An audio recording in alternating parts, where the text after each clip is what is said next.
Hey guys, Infidel1258 here. Today we're going to get into another frequently asked questions video, which means I'm going to grab 3 different comments from 3 different videos, maybe a couple bonuses in there, and we're going to talk about whatever you're curious about. I look for questions and critiques, so please, if you have topics that you want me to touch on, leave a comment on this video. Maybe I'll see it and turn it into content. If you're new to my channel, my name is Dwayne Cunningham. I go by Infidel1258, but you can just call me 12. And without further ado, let's get into it. Today I haven't done any homework or pre-work to get into these comments, so I don't know what you guys are talking about. It's been 5 or 6 days since I did my last one, I think. So, you know, we'll see what we got. Just a cursory quick glance to see if I see any with like a ton of thumbs up. I see a quick comment from iHorse. This will not be a real one of the 3, but iHorse, thank you for the support. Always comments. Appreciate you, brother. And he says, Dwayne, I have over $14,000 in the game. You put 5K last run. I'm hoping some of the same magic will happen this time. I'm in for the long haul. It's been rough, but time to rise. But we need this team to move there, and he's not wrong. And FBI Alex chimes in, all in on SPL is wild. Yeah. You know, it is wild. It is wild. But you know what? The thing about, and everybody hear this from their own place, in their own, comfort zone. Understand that there is no reward without risk. There is no opportunity without uncertainty. If something is certain, the gain is over.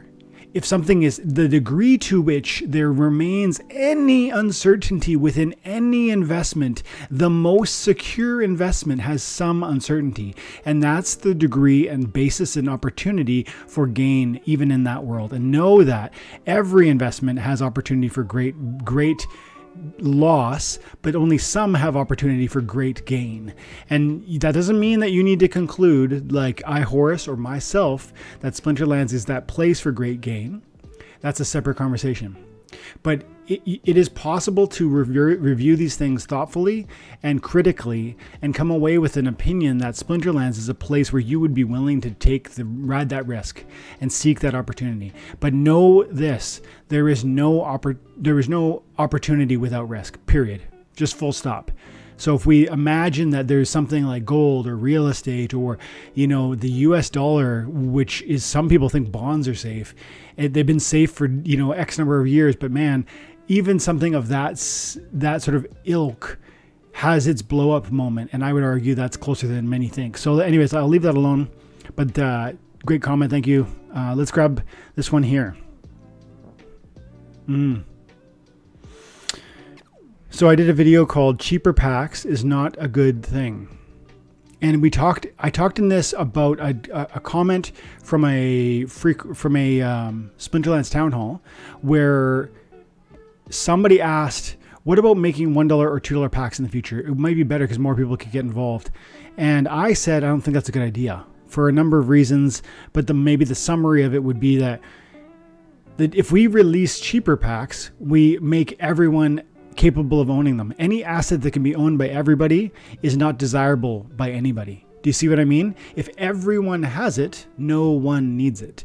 And that speaks to then valuation, because there's no scarcity there. There's ubiquity or, universal availability. And that might be interesting for some cards like soulbound cards, but that should never be the case for cards we pay money for. Cards that we pay money for should have a degree of scarcity, and that's why we would want them. Well, apart from their in-game utility. Now, let's see what Sean has to say about it. He says, I do disagree on this one, but only partially. I think the depreciation in cards is good as of now, but ongoing depreciation I see as bad. Timing wise, with the new player experience being rolled out, lower card value I think will allow more new players to be kept and retained, but after this critical time I would want to see more appreciation in card values, although I hope that it is slow and steady and sustainable. I think though this could be good, and for older players give us a new window to pick up some older stuff while it's still a bit on a discount. So you've said a number of things in there. You like the idea that there should be affordable cards today. because you think that will help new players sign on. And I would argue new players will feel a greater degree of comfort joining this game if they believe that the assets they're investing will carry value. If an asset is like Chaos Legion, unfortunately, has far too much supply for the current demand, then you see what happens. The price drops dramatically. The packs are like 50 cents. The cards are the cheapest they've ever been. And some will say that's a proof that too many packs ruins an edition, a card edition. And they'll say Chaos Legion will never be worth anything, and they'll go that far. Now, what I'm saying is not that. I'm saying too many packs hurts the price, but I'm also saying that we can get to a place where there's greater demand. So we have two factors. We have how much demand and we have how much supply. With something like Chaos Legion, the supply was great and the demand was satisfied and then not adequate. So we have lack of demand, or you might say we have too much supply. But if we raise demand, now the supply is still finite and can be exhausted. And so even with cards like Chaos Legion, there can be a way where player-based growth reaches a place where the existing supply is gobbled up and then the remaining supply is highly priced. That is a possible future, and I believe a probable future for even Chaos Legion. So I don't actually think that the bigger issue is cheap cards. We have those. I think the bigger issue is a confidence in retained value. And you speak to that. You talk about how you'd like to see some cheap cards now. Well, we have that in the form of Chaos Legion and Soulbound reward cards. And then you say you'd like to see price appreciation in the future and sustainable growth for the ecosystem. Totally. That's the key though. And I would argue that we haven't had yet tested whether or not these existing assets can meet that criteria. Many people will hear everything I just said about Chaos Legion and say, nope, he's wrong. It's going to never go up in value. And they are looking, it's hindsight bias. They're also, maybe they're feeling burned because they bought Chaos Legion at a significant price. Maybe they don't believe that the game is going to be here in 5 or 10 years. Maybe they don't believe that the player-based growth can 10x or 100x like I do. And so those would each be separate conversations that I don't want to have here. But if you go through those conversations individually and you get to a place where you have confidence in the future of where this is at and where it's aiming and where it can get, that you think it's fun and rewarding and that it's going to be here in 5, 10, 20 years, then I think you start to recognize that sustainable growth is the bigger concern as opposed to affordable pricing. Because we actually have affordable pricing, especially if you imagine in 5 or 10 years, scarcity being such that 1 cent cards won't exist. At least not in some of these older cards. Maybe I'm wrong about that, but that's my confidence. Thank you so much, Sean, for the comment. Appreciate you.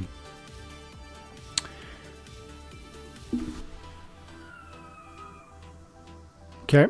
I did a live video yesterday, and that was great. Back to be live, first live in 3 months. I'm going to try and do that weekly now. I believe I'll be back next Friday, but I'm on vacation next week. So 2 things. I have a bunch of content queued up, but that might mean that my live next week is at a different time. I'm going to try and do Fridays at 9 a.m. I don't know that I'll be back from my vacation yet at that moment, but I was glad to do the live. Let's see what Gauge is saying. Thank you for your videos, 12. Always love watching your video and hearing your opinion. Have much respect for you as a person and the Splinterlands fan, and as a Splinterlands fan, and as well as your values generally. Thank you very much. I really appreciate that. You're a good man and wish you and your family all the best. Keep the faith in your beliefs and direction. Dude, Jesus is the only way, man. Alcohol, drugs, like failure, nearly being homeless. Like the way my life was totally off the rails, and at 30, I walked into church for the first time and Jesus changed everything. I would unpack that for anybody who had ears to hear it, but God is good, God is real, God moves, and God saves. And thank you for appreciating that. Thank you for your encouragement. I appreciate that sincerely. And you finish it by saying, hopefully Splinterlands fulfills its potential, although secondary to other more important things happening in your life. Yeah, man. Thank you. Yeah. The focus is family. The three things I love: family, finance, and faith. And that's where the channel started. Like, I started talking about silver. I talked about my faith. I talked about, and you'll find videos like on my channel that go back and talk about my Christian walk and my, my understanding of, the Christian faith, but then also about stacking silver, because I believe economic crisis is around the corner. And then out of that place of concern and interest, I start to spark questions around crypto. And then I went deep on that. And then we're exploring Steemit, and we found our way into Steam Monsters, which became Splinterlands and Hive. And so it's been a fun journey, and thank you so much. But yeah, the finance is one part of that picture, right? Family and faith are two big slices of that pie. And I love talking about it too. Appreciate you. Thank you for the comment. And let's get one more. Let's see what people have to say about my summoners. I came in and I made a video recently about talking about this legendary summoners from Rebellion, and I gave some superficial ideas about which one I liked best. And then I had comments from several people saying which one, no, I got it wrong, and here's some video content that'll show you why. And so I watched those clips and I did a video, which, by the way, I want to do more of. If you have video submissions and we're friends on Discord, send me, if you think there's something valuable, something meaningful, something interesting to observe in your battle, I'd love to see it. Send it to me on X or send it to me on Discord or something, because it was fun reviewing some battles from Jangles and then grabbing some off the leaderboard too, to see what we could see about those legendary summoners. But anyways, I ranked them as best I could. And I see Bananas here. By the way, I've been seeing Bananas a lot on my channel and others. And I appreciate these people like yourself, Bananas, who are just in there supporting the content, having conversations in the chat. So amazing, because our community is the shining jewel in like why people would want to be part of Splinterlands. The degree to which people like yourself and everyone else in this, Asmon Gold, I see you, Soria Smurf, we've been you're part of that. Cold As, oh, what are the names? Crypto Beaver, I Horus, Bitcoin Flood, like a lot of names that are here often, and you guys are part of that community that should and will attract a wider audience of people. And that's so thank you. But let's see what you said. So Banana says, with respect to the Rebellion summoners and my ranking of them, interesting. I only have a couple copies of the Squirrel, and that's it as far as these legendaries go. I don't like how the airdrops work now, so I don't really participate there. Fair enough. I don't really feel like investing in new cards at this stage either. It's good to know which ones are good, though, even if I want to rent or something. Yeah. First of all, thank you for the comment. Second of all, I would say I understand on your let's say critique about the what are they called? The conflicts. I would say it seems like the conflicts are here to stay. Not only are the airdrops likely to work like this again in the future, and we're told the wagons that we bought here will be used again on those future airdrops. So if you're concerned about this being like a one-off and you're spending money on it and then you don't get deeper value later on, it seems as though these wagons and this conflict approach will be used again. And so I would argue, it's worth the investment. But it's also possible to just go pick off the ones that you want. Like, you can sit back and chill for a few weeks or months and then see how these summoners come out and what people think about them, and buy them up. And that can be the way cheaper approach. Like, I mean, if you wanted a max, for instance, you wanted a max Drath. The other day I was looking at the prices and it was like 14 bucks or something, 12 bucks, I think. Let's quickly see. Just as an example of different approaches, we look at Drath. And it's, look at $11 a BCX. You could get a max one right there for 125 bucks. No, there's a max one right there for even a little bit cheaper. So, 120 bucks get you a max copy of this legendary summoner. And I think that's a good deal. Others will disagree. I think this is the best one. Others will disagree. But just to think that through, I have $1,500 worth of, or $1,700 worth of Rebellion cards, and they're staked on my conflict wagons. And with those assets, plus I had to buy all the wagons, and I have to monitor them and I guess update them when I merge cards or whatever. That's not too difficult, but there's some amount of gamification involved in there. And then it's interesting to say that I have to spend $1,500 US to essentially get the points to get these free cards. Free, quote unquote free. I got 6 Drath. I think I got 2 Lorcus, maybe 2 or 3 Cryptics. I think I got 3 Cryptics. So That's not a lot of cards. What my point is, if you could come in here and buy 100 for 120 bucks, get the max one, and the same maybe 130 bucks, maybe 160 bucks, instead of buying all these cards that maybe you don't even want to participate in this conflict game that you apparently don't enjoy. It's two ways of looking at it. One, if you want all the cards, you might as well have the conflicts and enjoy the free cards that are airdropped. But two, if you only really want a few select cards, then you're not really going to win significantly in the conflicts, and then you might as well just come in and shop for what you want in particular. You also said you're not currently shopping. That's fine. You know, it's interesting to look at the rental market. From the rental perspective, some of these are pretty expensive.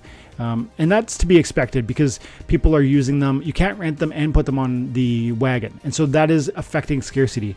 But if you look at the Rebellion Summoners and you go max, the price points are pretty high. Let's see, Cryptic right there, 800 DC a day. And again, that's in part because there's not very many of them. There's only about 4,000. But also because people want to keep them and use them for themselves. And lastly, because the wagon you can't double dip with rental and wagon. And so for all that to be said, these are pretty interesting, powerful, and valuable cards. And whether I understand not wanting to invest right now, and I would never push anybody to do it. I'm not currently buying them, but I'm very, very close to doing so. If I could move a couple more things, I would love to get all of those maxed out. And is there anything else you said here? Yeah, that's about it. You know what? I think I'll leave it there. But thank you so much for your time and attention, guys. I hope you're having an amazing day. And I'll probably load some pictures up from my vacation in Kelowna, British Columbia that's coming this week with my family. We're going to go to Green Bay Bible Camp, which is this beautiful Christian facility. And you go there with your family and you're like the whole day you're by the lake and you're playing and you're doing games and it's fun. So I'll send some cool pictures via YouTube. I appreciate everybody. Thank you, especially to my members. Have an amazing day. God bless.